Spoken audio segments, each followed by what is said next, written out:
I'm Justin Davis. We're going to have some fun today.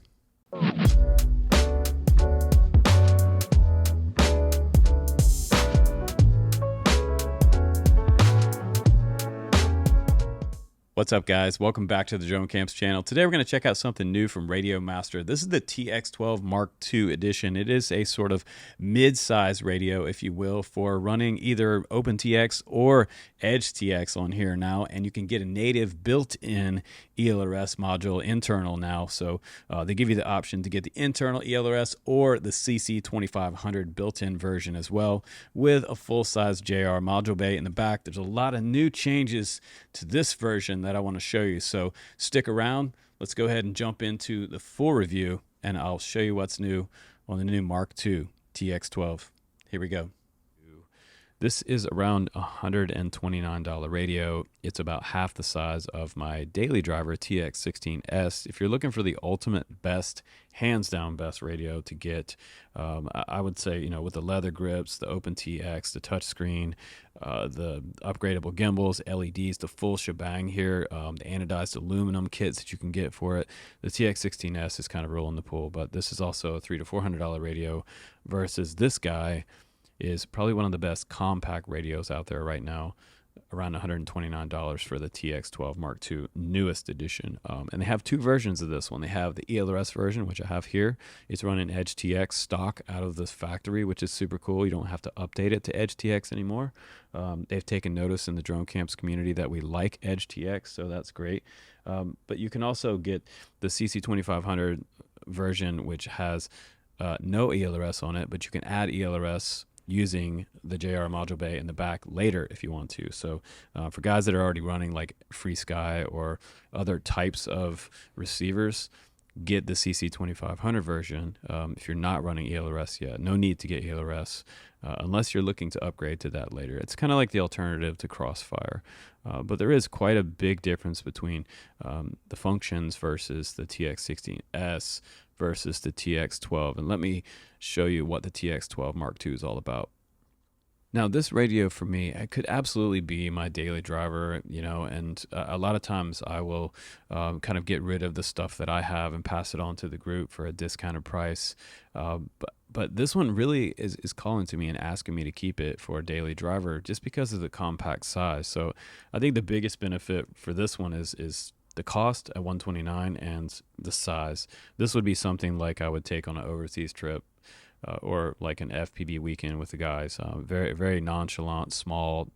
It has a foldable kickstand in the back, which I love. This foldable kickstand didn't used to be on some of the previous versions, and so they've taken that from the larger radios.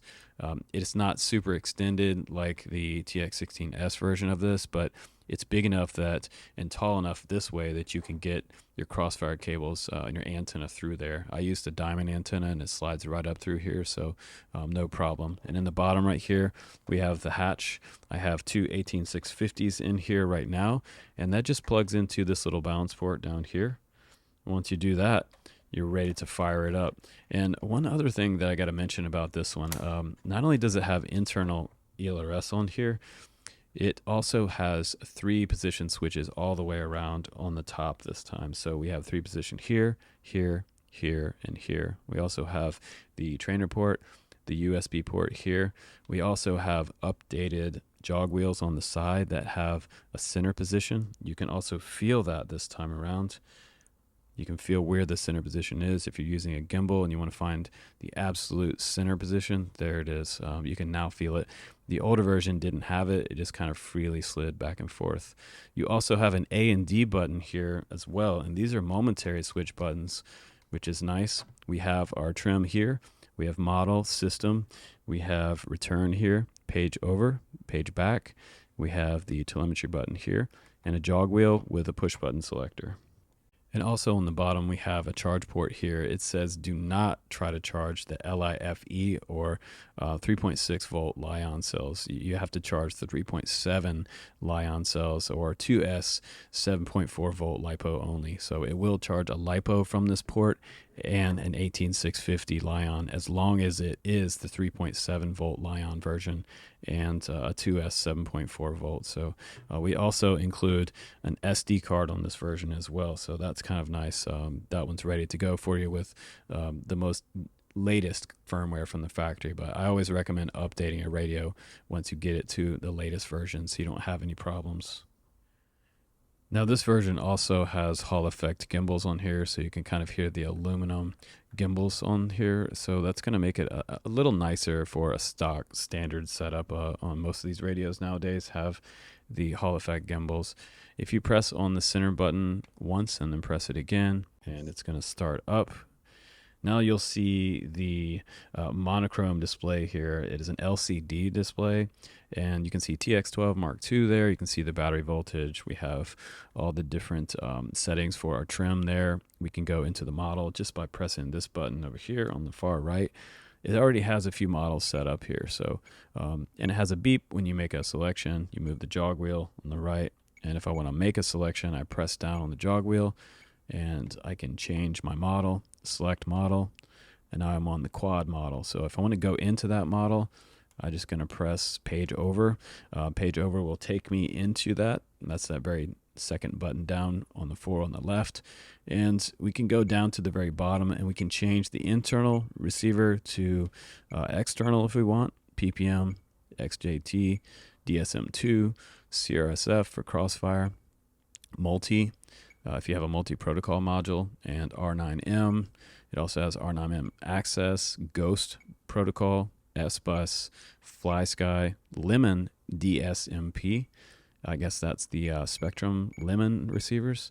And we can go back like this, and we can also turn it back off. We can go up here to the internal module, and the internal module is set to CRSF right now, 400K. Status, it says 500 Hertz.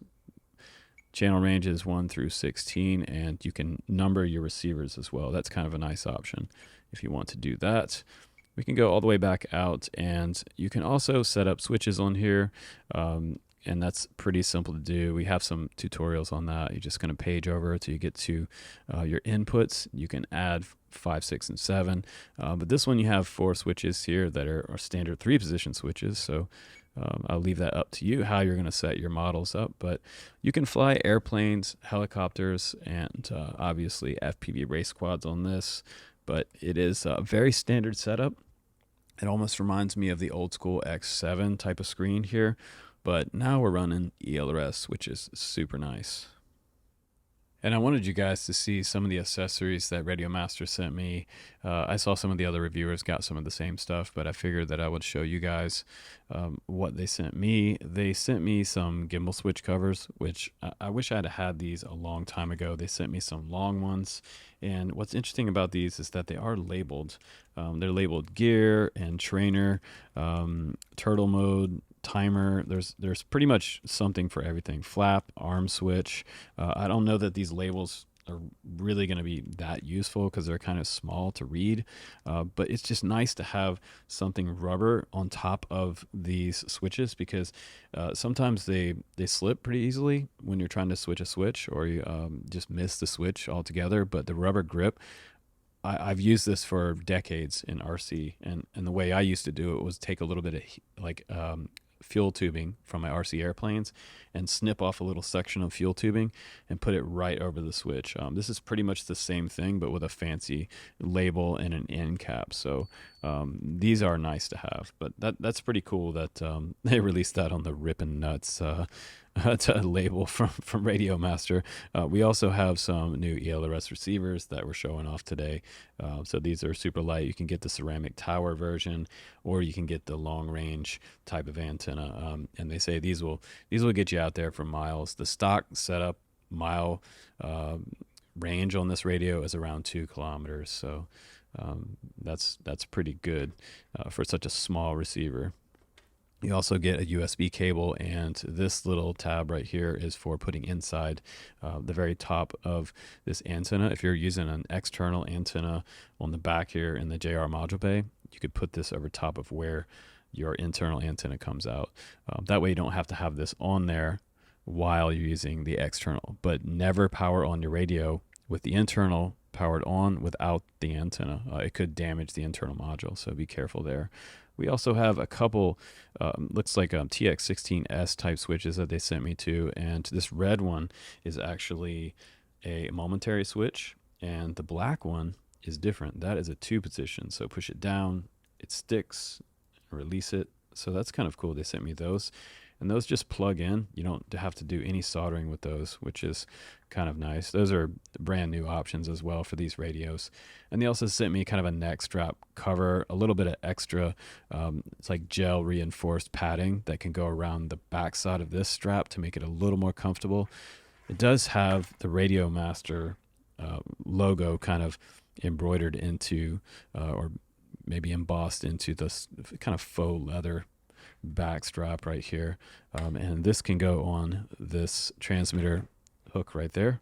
And I always recommend you guys use a radio strap. I don't know how many times I've had a radio in the field and I've dropped it and broken switches. So you can see even my TX16S sitting over here has a few missing switches on it. But you know, that's kind of the reviewer's curse. Whenever we're out, we're going to break something. But I'm happy that they came out with a TX12 Mark II because it's a great update to the original one. And I feel like the original one's super popular, but I felt like at this point, a year later, it definitely needs an upgrade. So I'm very happy the fact that they did all 3-position switches on this one. So you have a little more options, and it's nice because it's such a compact radio. You don't have all the switches that the TX16S series has or the Lumineer series has, but you still have 4 3-position switches. So I think that's super useful for my FPV guys. But I appreciate you guys watching and hanging out with me. If you're looking for a nice compact radio, I definitely recommend this one. If you're going to get your first radio, I know a lot of my guys have picked up a TX12, so it's nice to see that they have a new version of it. And honestly, if you're a beginner, I'd start out with the CC2500 version and play around with ELRS a little bit later, because long range is something that you need to just work your way up to. If you're already a veteran FPV guy, go ahead and get started with a ELRS and start flying out miles, because you understand battery voltage and sag and all that good stuff. Environmental conditions. There's so much to learn with long range. So I just want you guys to be safe with your gear and use it wisely. But anyway, I appreciate you guys, and you can pick one of these up at the link below, and it will help my family.